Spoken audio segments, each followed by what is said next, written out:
Hello friends, so let's start with the next topic, that is your exceptions to the hearsay rule. We had already seen the first exception to the hearsay rule, that was the rule of res gestae. Please understand that the hearsay rule can also be said as the heresy rule, or it can be said both ways, but both mean the same thing. Another exception to the hearsay rules are admissions and confessions. Statements made by witnesses who are not alive or who are unable to be witnesses in certain circumstances, and statements made under special circumstances. The first one is admissions and confessions. Now I can say that all confessions are admissions, but not all admissions are confessions. So let's first understand what is an admission. An admission is first and foremost a statement which can be in oral form. It can also be a documentary evidence or an electronic form. It must be given in relation to a fact and issue or the relevant fact, and the question is who can make an admission. One, the party himself can make the admission, but so can his agent, and so can any person having a subject matter or a pecuniary interest. Again, an admission must not be vague or ambiguous, it must be clear and precise. So, an admission means to admit something that is going against the interest of the person doing so. When I am admitting to something, it is taken as proved, and so I am admitting to something which is against my own interest. So, an admission, like I said, can be made by the party himself, his agent, or any person having interest, subject matter or pecuniary. It is considered as the best evidence against the party making it, unless it is untrue or unless it's made under circumstances which are not binding on him, which means that it must not be made under coercion or threat or any kind of fraud. The admission is the best evidence against the party. So if a person is admitting to something, it need not be proved. That is why we will say that every fact has to be proved, whereas admissions need not be proved. It is presumed to be true. Okay. An admission by the government is merely relevant and non-conclusive unless it has been altered to his detriment or any person has acted upon it. Now, what is a confession? A confession, every confession is an admission, but not all admissions are confessions. Please understand that a confession must be made only by the accused person only. One more person who can make it is the joint co-accused. So, what is a confession? A confession is is an admission. So, it is a statement which goes against the interest of the maker. And who exactly is it made to? A confession can be made to a police officer, magistrate, or any other person under some kind of authority. Now, this is to whom the confessions can be made. But in over many case laws and over a lot of time, especially in the case of the Pakala Narayanaswamy versus Emperor case, they said that any confession which is made to anyone other than a magistrate, it's made to a police person or any other person, but if any other person was in some authority to influence, threat or promise in relation to the charge against him. So that means if a person is making a confession to someone simply because that someone happens to be in authority and they are threatening him or his life, so he is making the confession. If the confession was made to a police officer or it was made to the police officer when the magistrate was not present, in such cases it is not to be treated as a valid confession. So, to whom can a confession be made? It can be made only before a magistrate.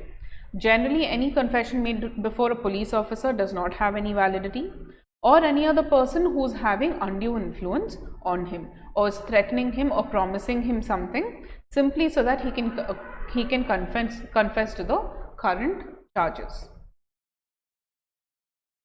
Section 22 clause 1 states that any confession caused by inducement, threat, coercion or promise is irrelevant. So to understand which of these facts are irrelevant, we must establish the following points. Statement must be a confession. The statement must be made by an accused person. He must make that statement before a person in authority, and that the confession was obtained by threat, coercion or promise from that authority. Such threat, coercion or promise must have some reference to the charge of the accused person, and the court is of the opinion that the accused person, which would appear to him reasonable for supposing that by making it he would gain any advantage or avoid any evil of a temporal nature in reference to the proceedings against him. They are saying that this inducement, threat or promise which would give any advantage or which is considered more evil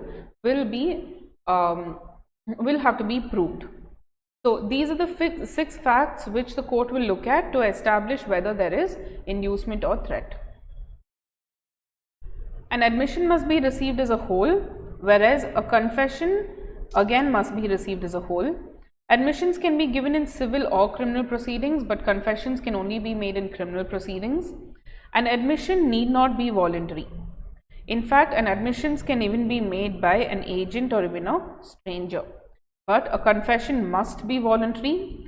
It must be made by the accused himself, and the confession of a co-accused, though not relevant, can be taken into consideration.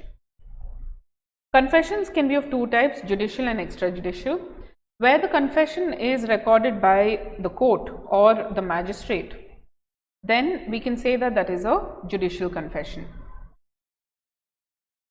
Whereas an extrajudicial confession are those which is made to the police or any other person other than the judge and magistrates. Generally, extrajudicial confessions will not be taken into consideration, but if the court believes that the extrajudicial confession can be relied upon, then they can take it into consideration. But please understand one thing, while a fact has to be proved, an admission and confession is considered as the best evidence against the person. Okay, so it need not be proved, because the maker himself is admitting to something or confessing to something. However, an extrajudicial confession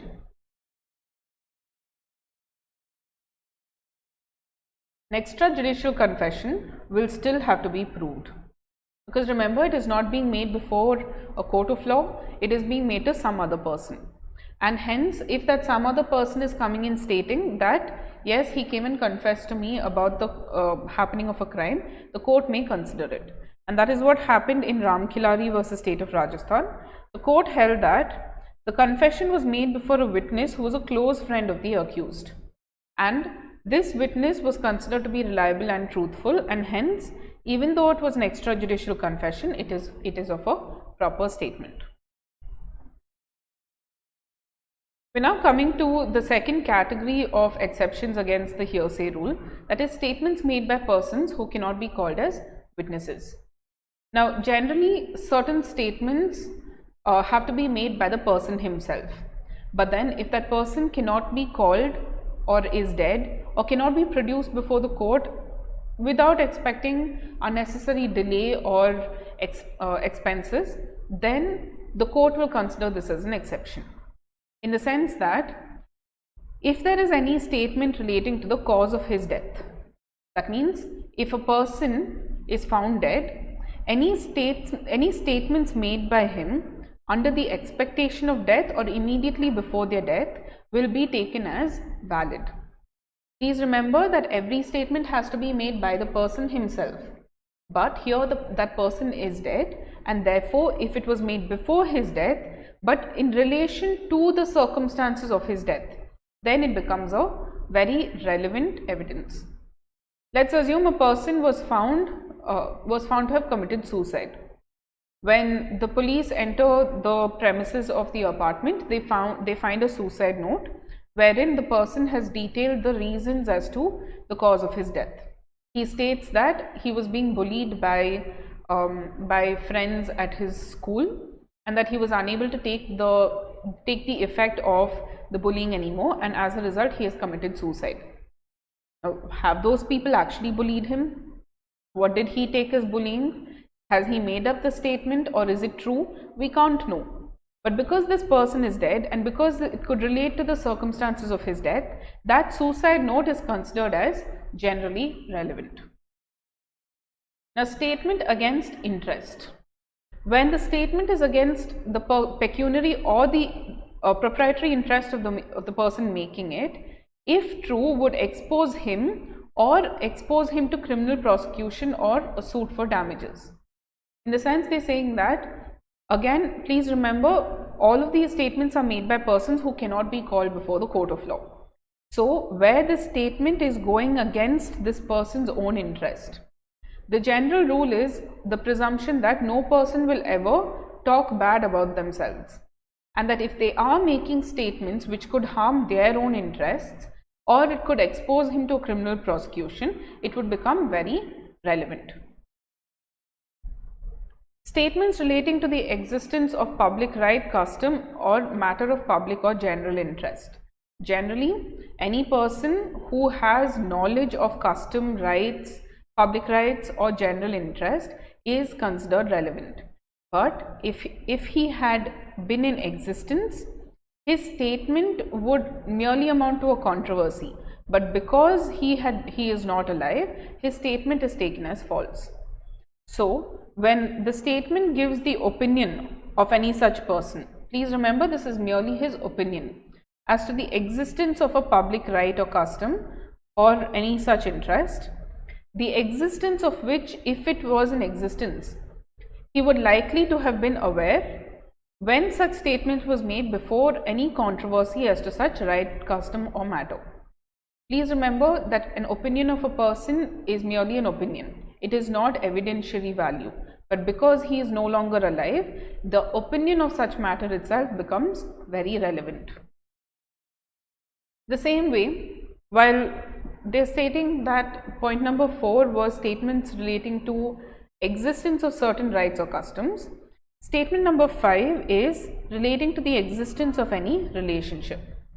That is, if some person is related by blood or by marriage or adoption, then the person making that statement has special means of that knowledge when that statement was made before the question in dispute was raised. Let's look at an example for this. Let's say that a 19-year-old boy has approached the court of law stating that he has a right to receive the property of one person. So let's say that the 19-year-old boy is claiming that he is the child of one Arjun, and that even this boy is entitled to receive property by virtue of him being the son of Arjun. Now the question here is whether this boy is the son of Arjun. Okay.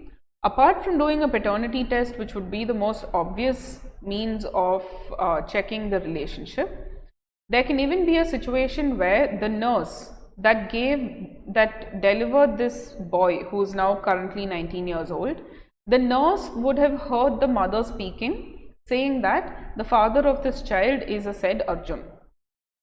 But let's assume that the mother is no longer alive, or that nurse is no longer alive, and any statement that is recorded by these persons becomes relevant. So the mother is aware of the relationship and the nurse is also aware of the relationship.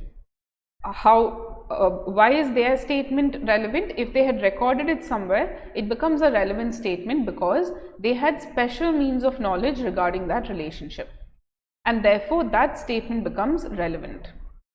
Again, point 6, statement relating to the existence of any relationship with the deceased person.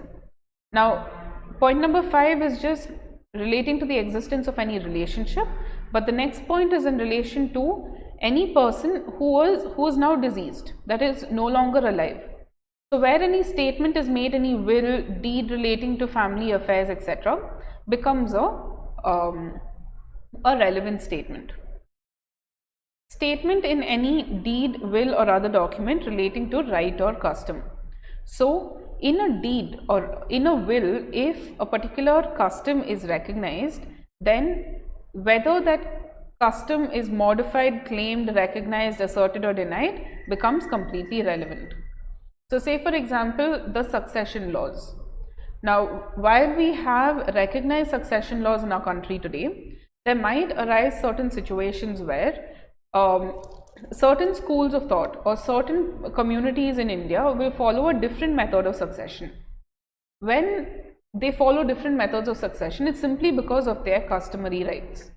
Say for example, a community believes that the property will only move to the female members of the family, whereas in the existing laws, that is even prior to 2000 or say even in the year 2000, etc., it was believed that property will move only to the male members of the family. But what if there exist certain communities where property will move only to female members of the family? This will be a custom, and if this custom is being recognized through some will or document, a will is the written word of a person right before he dies, so that will be taken into consideration. And statements relating to expressions, feelings or impression, that is what they felt, how they behaved, what were their actions, etc., becomes relevant simply because they are no longer alive.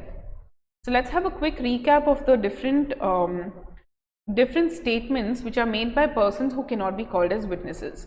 One, statements relating to their death, statements which go against their own interest, statements relating to public right or customs, statements relating to the existence of any relationship or any relationship with the deceased persons, statements relating to any right or custom present in any deed, will or any other document, and statements relating to expressions, feeling, impressions, etc.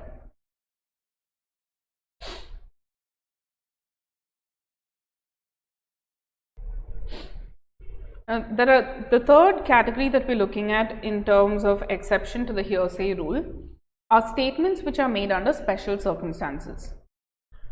Again, these are statements which become relevant simply because they were made under special circumstances. Let's take for example books of accounts or public records or maps by the central government, etc. Is it possible for every person to have witnessed when the map of India was created, or that when they went around making the map of India, did every person accompany them in the survey of the land? The answer is no. Today if I Google the map of India, I will take the existing map that is provided by the government of India as true. I will not check the validity of it. Similarly, public records or any record given by any public servant will be presumed to be true if it was done in the performance of their duties. It is the public servant that went and did that activity, not us, but we rely on the same. Market research, data, information, any kind of surveys, any maps, books of accounts that is kept in the course of business, all of these things are considered to be statements which are made under special circumstances. So the first one is entries made in books of accounts or in electronic form regularly kept in the course of business. Each of these entries become relevant, but they cannot charge a person with liability. Entries made in the public records of the in official records or records by public servant while he is discharging his official duties. Statements made by maps or charts generally offered to the public. Any statements to fact of a public nature contained in central acts or notifications. Say for example that we have a law known as the Prevention of Money Laundering Act. Now the statement of objects and reasons states that there is a current issue regarding black money in circulation in our country, and therefore this law has been brought in to prevent the laundering of black money through official means. So that is a statement of fact that there is black money in circulation. How do I know this? I'm relying on the Prevention of Money Laundering Act. Statement as to any foreign law contained in books or in reports of decisions of that country. So these are all statement of facts that will simply be taken as true. Next, we come to the concept of opinions of third parties. Now, generally, an opinion of third party is not relevant. Why? Because every fact must be that which is determined by the physical senses or the psychological senses. So, where a stranger comes in and gives their opinion, it should be completely irrelevant to the current case at hand. But there are some exceptions to this rule. Where we have opinion of experts in terms of foreign law, science, art, handwriting, finger impressions, etc., then in this case their opinions become highly relevant. Similarly, the opinion of the examiner of electronic evidence, in the sense that there is a person who has to determine whether this electronic evidence is correct or not, or whether it has been tampered with. So the opinion of the examiner of electronic evidence becomes a completely relevant fact. Facts which support or are inconsistent with the opinion of experts are also relevant. So let's say that the plaintiff brings a witness before the court of law. The defendant can also bring a witness to counteract the statement made by the plaintiff's witness, and they also become relevant. Section 41 is talking about opinions as to handwriting and signature. Any person who can come and explain whether this is the handwriting of a person or this is the signature of the person becomes very relevant in the matter. Opinion as to certain general rights or customs, where the court has to form an opinion about the existence of certain rights or customs. The persons who are most likely to know about it, their opinion matters. And we have already seen that where the court is trying to establish a certain custom or right, they will bring a person who has most amount of knowledge regarding that. And these need not be persons who are alive. They can even take statements made by deceased persons. Opinion as to usages, tenets, etc. when relevant. That is, when the court has to form an opinion regarding the usage or tenets of men or family, or regarding the religious and charitable institutions, or the meaning of certain terms used by particular people, then the persons having special knowledge thereon become relevant. Next one is the opinion on relationships when relevant. That is, regarding the existence of any relationship, where a member of the family has special means on of knowledge on that particular relationship, then their statement becomes relevant. Grounds of opinion when relevant. Wherever the opinion of any living person is relevant, the grounds of such opinion, the grounds based on which it is based on is also relevant. The next topic that we have is known as privileged communication. There are certain evidences which may be logical and may also be legally relevant, but may not be admissible before the court of law. What is that? That is, the very first thing that is not admissible in a court of law is privileged communication. So we will be looking at all the privileged communications under the BSA. First is evidence of a judge or magistrate in regards to certain matters. No judge or magistrate, except according to some special order, be compelled to answer any questions as to his own conduct in court, or anything which has come to his knowledge as the same. Now, where he has received information or why he has behaved in a court of law, the judge need not come forward and explain. There is no requirement also for him to do so. Next one is communications during marriage. A family is considered the smallest unit in Indian society, and the law will always try to protect this family.